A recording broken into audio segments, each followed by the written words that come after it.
a pleasure to get to visit with Chief Hambrick. Thanks for joining us this morning, and we'll start off with a quick note so that I don't forget.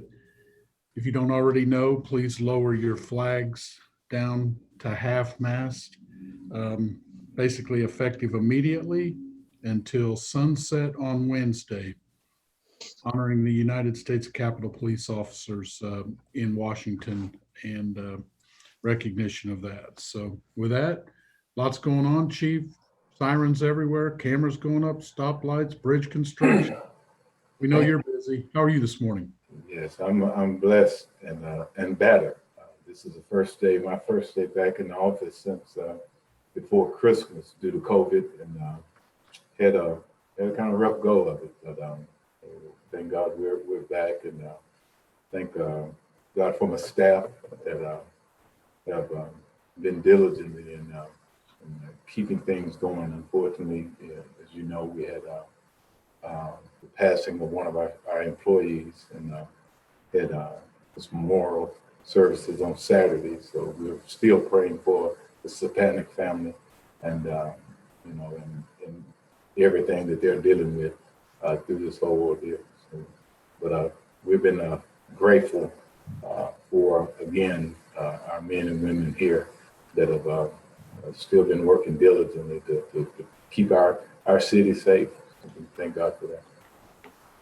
Well, he was a fine addition, of course, to the police department, but personally speaking, more so than that, he was an incredibly, genuinely nice guy, and we'll miss him. We'll miss him.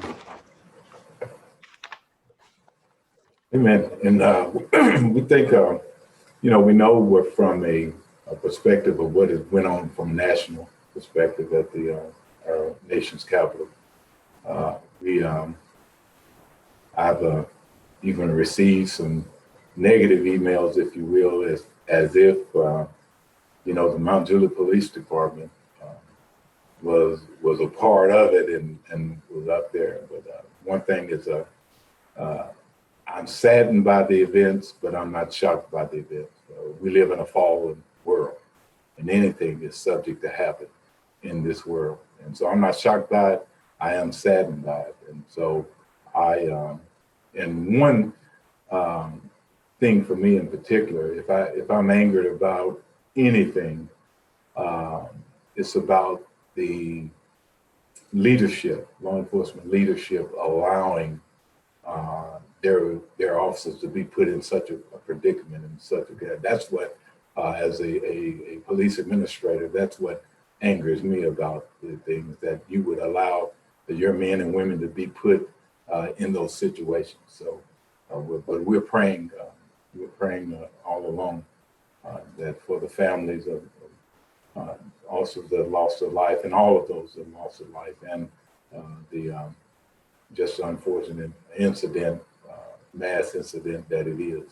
So, but we're here in Mount Juliet. Things have been going. Our LPR system has still been very beneficial, and we've been able to make arrests, and to have stolen property recovered, and also in these incidents that we're dealing with, people just sometimes just think it's just a stolen vehicle, and this guy, okay, so maybe have a stolen tag or a stolen vehicle, but these incidents often more than not is more than that.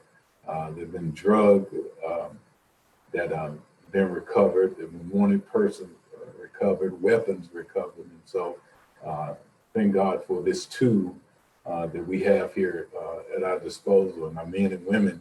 It's not just a tool that we use, but the men and women that are out there doing the work diligently and making the apprehensions of these individuals to, again, keep Mount Juliet as safe as possible.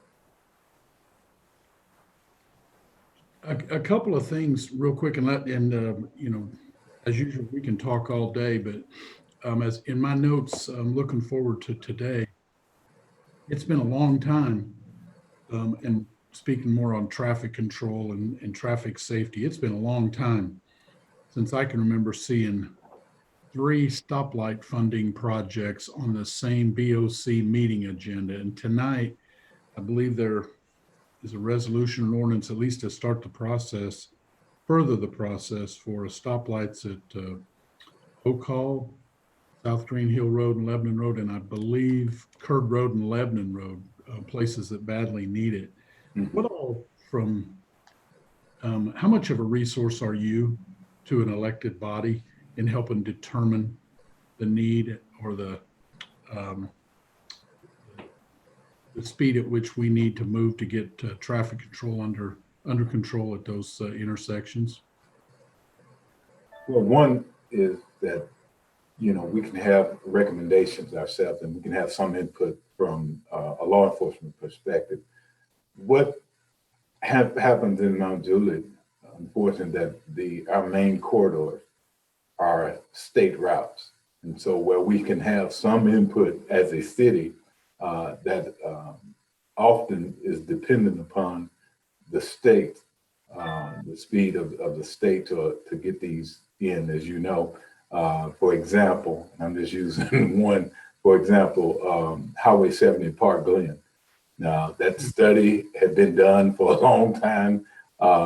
Even the funding for that light had been approved for a long time, but it still took a while to get that light up and operational. And so even with our voice here at the PD, you said how much influence do we have? I believe all of us, and when I say all of us, our law enforcement, our elected body, understand the need in various areas for those traffic lights. But again, because Mount Juliet Road and Highway 70 are state routes, it's going to move somewhat at the speed of state, even though it may be funded, even though all the work that has gone into it would be there. And so we're still, I know that there are other areas, and I know, we can't put a traffic light at just at every place that we may even feel is needed, man, just because of the problems of being able to get out on the road. I use at near City Hall at East Hill, for example. I mean, at certain times, man, you're going to have a problem getting out of there. Curd Road at Mount Juliet Road, at certain times, it's just a problem getting out of there. And as we grow, as the condos, apartments open up, we don't know all of the impact of Amazon, what that's going to do, but we do know that it's going to be a need for those lights. Some of us fought the fight for the stoplight at Charlie Daniels Park, and we'd get this announcement that TDOT was coming out to do a visual study, and a former city manager, nobody employed now, went around and asked people to quickly come down there and start doing a circle, just driving circles around Woodridge Place, up behind the school, down Charlie Daniels Park, Mount Juliet Road, make a circle so we could run the traffic count, which turned out to be not really what they were looking for anyway. But even at those times, and sorry to cut you off, but even at those times, that particular light in particular, when they came to do the study, they came in the summer. I mean, and you don't get a true accurate picture of what's going on in that area when it's summertime, when the school's out and everything. So, we have to make sure that when we're doing those studies, that we're doing them at the optimal times, that we can get a true picture of what's really going on. the difference out in front of Mount Juliet Christian Academy when they're doing virtual and when they're in session, two very different realities. New officers on the department. Do you have? I assume that hiring and staffing is probably something that you never really stopped doing. But as we speak today, do you have openings on the police department right now? We do. We have one officer that just recently transferred and went to another agency, and so we have to, of course, backfill and hire for that position. And I think that just at one position right now. Recently, we've hired another officer just that hadn't even started yet, but he'll be starting, and we have two that have recently completed the academy. And so once this new hire is brought on, then we'll be staffed for our current budget year and our budget numbers. And in this upcoming budget, we will go and certainly ask for more as our city continues to grow. The need for officers is there. Very good. When if you've had a chance to kind of reflect on the crime patterns, the calls, the loss of goods and merchandise over the Christmas season, how did that compare in 2020, a few weeks ago, to maybe the year before? We'll bring in Captain Chandler. Maybe he can answer that better as he deals with that data more so than I do. Yeah, for sure. What was that question, Mark? Comparing the amount of crime, the types of calls, the monetary merchandise loss in the Christmas season that just ended versus maybe the same time period roughly in 2019. What difference did you see? What new tricks are they pulling? And or was it were you ahead of the game and maybe had less loss of property?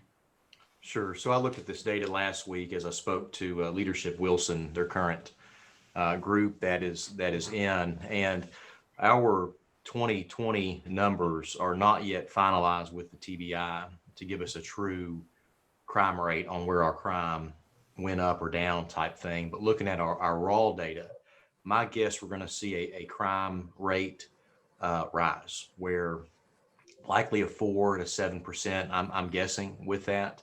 And we do fluctuate year after year. It still remains fairly low. When I say a low number for a crime rate, it's below 60. 2019 was a 49. And my guess is will probably be anywhere from 50 to about 58 in a crime rate rise. Now, it's interesting, though, because the more proactive your police officers are, that is a hit on your crime rate. Because if officers are proactive, they are finding the crime and generating the crime. But where we see rises in crime rate is where our theft, where we're recovering stolen items that are out there. Just last week, really, we had an LPR alert. That's our Guardian Shield on a stolen tag. We found it at Los Compadres on Lebanon Road. As the officer got out with it, the driver took off and fled. Officers gave chase. And when officers caught him, they're patting him down. One of our officers gets stuck with a dirty needle. It hit him twice in the hand.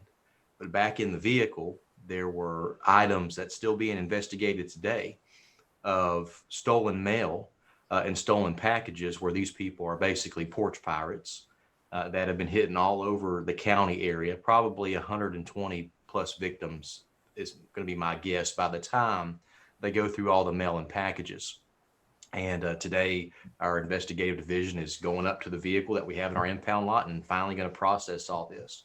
But that takes time too in our investigative evidence text to, get all this stuff and put it together and then contact all the victims related to this.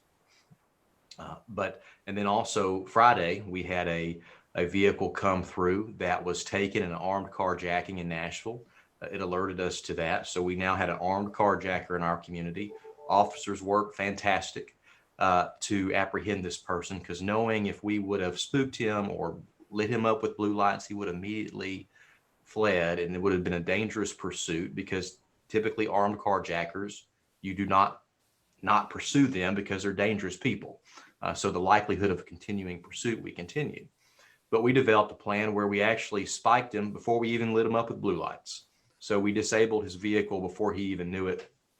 We put out the spikes on the railroad tracks, deflated his front tires of this Toyota Prius he stole at gunpoint in Nashville. And then he tried to take off, and we got in pursuit, but our pursuit, instead of going 80, 90, 100 miles per hour, our pursuit was 15 miles per hour, because his vehicle couldn't go any faster, and he turned on old Lebanon Dirt Road and just gave up. Now, that was a perfect situation that just worked out well, and officers did a great job with coordinating in their communication to take these violent offenders into custody using their brains. So that generates crime numbers. But our violent crime in the community that affects people, that affects you, Mark, where maybe or even stuff where people are stealing out of your home or your car, that stuff is down. But what we do see that's up, my guess is probably related to the pandemic and the loss of jobs, is stuff from our retail stores. Shoplifting is going to be up this year. And that is reported shoplifting. We don't know all the loss the different stores have. They just call us when they decide to report. And then, of course, we do the investigation, or we find the offender that's there. But there's times when they probably have lost and they don't call us. For example, there's some stores that's against their policy to call us if they're shoplifters. So it's almost a free-for-all. You can go in, take what you want, and leave. Sometimes we'll get calls from the employees that say, I can't give you my name, but there's shoplifters in the store. But please don't say anything to management because they'll fire me, So we run into that too. But overall, numbers I think are going to be generated this year higher related to the pandemic, typically just related to more of the retail theft. Our crime against people is down.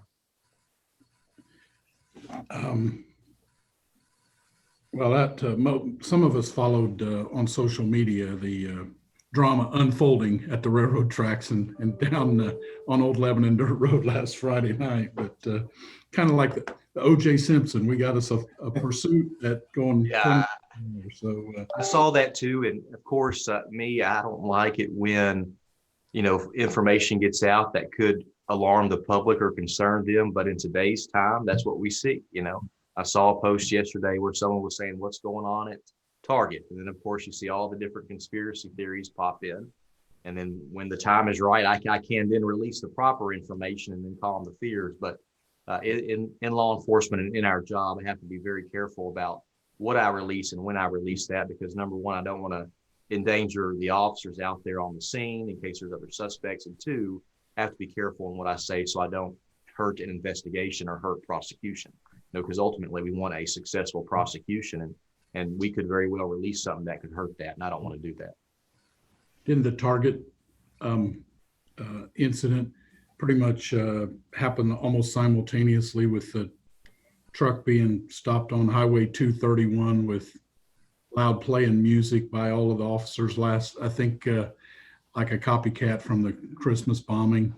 So yeah, it all happens. And when social media gets a hold of some information, it can go viral for a little while until we try to correct it. Speaking of social media, and I know James is still here, but one thing that just impressed so many people, and your department has such a great reputation on community engagement. A while back, the decision was made to go to, I want to say Atlas One or Atlas instead of Nixle. Do you still see the same level of community engagement? Because, and maybe I haven't signed up for the right ones, but the notices that I get are a fraction of what I used to get with Nixle.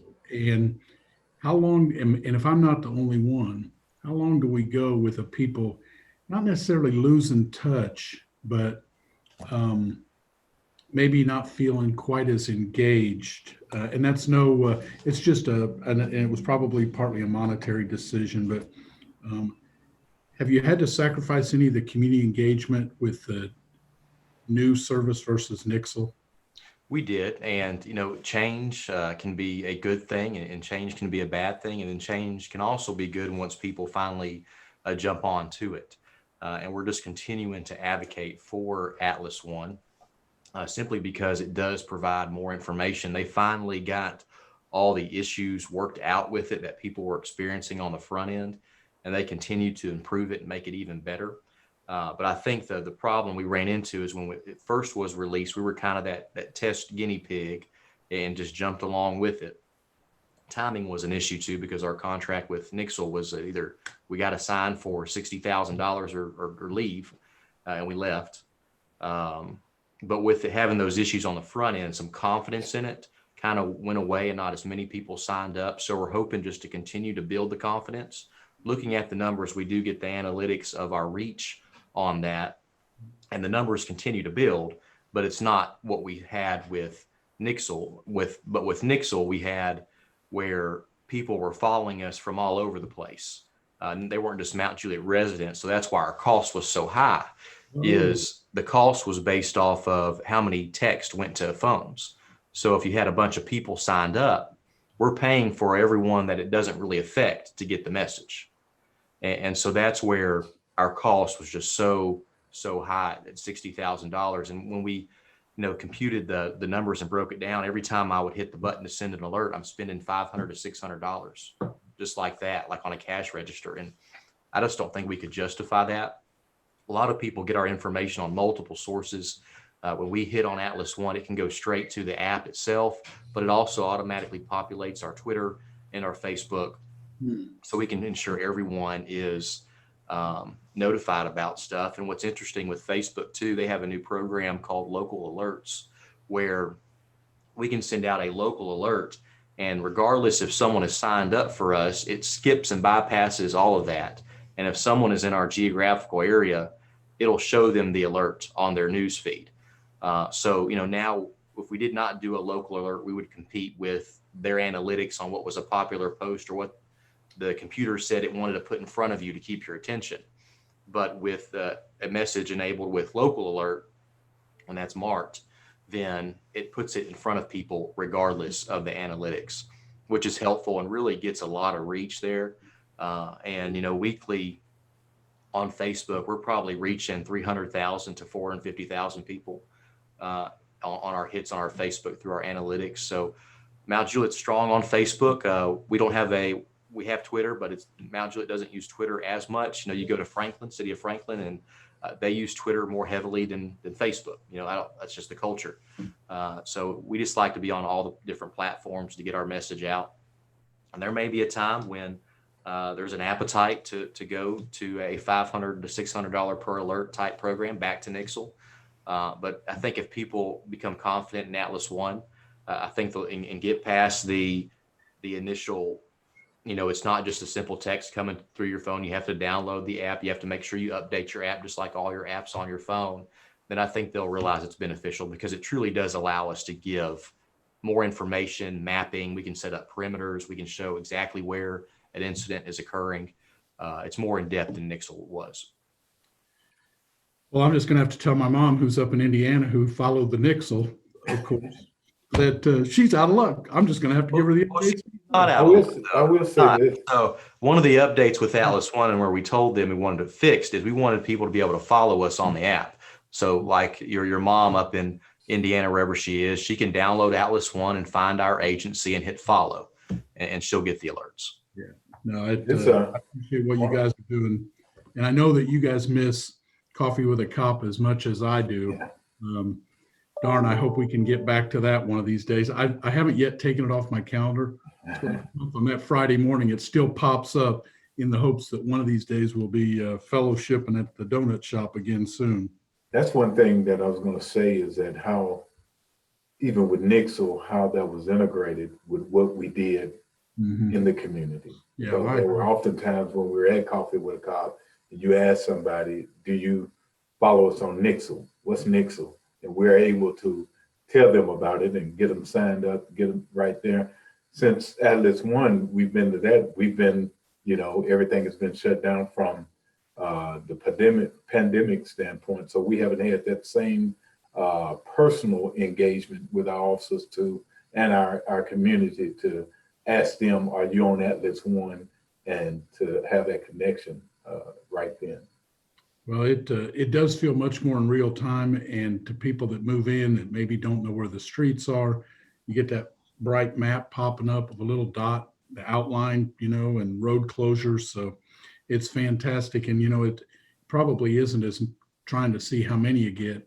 It's how many of the right ones that you get. And if a few people out in Iowa or California or Florida miss an update, so be it. Your numbers may not be the same. But if you're reaching people in the community, ultimately, that's the goal anyway. So we'll keep plugging that. I personally like it. I just was wondering if you had seen a drop off in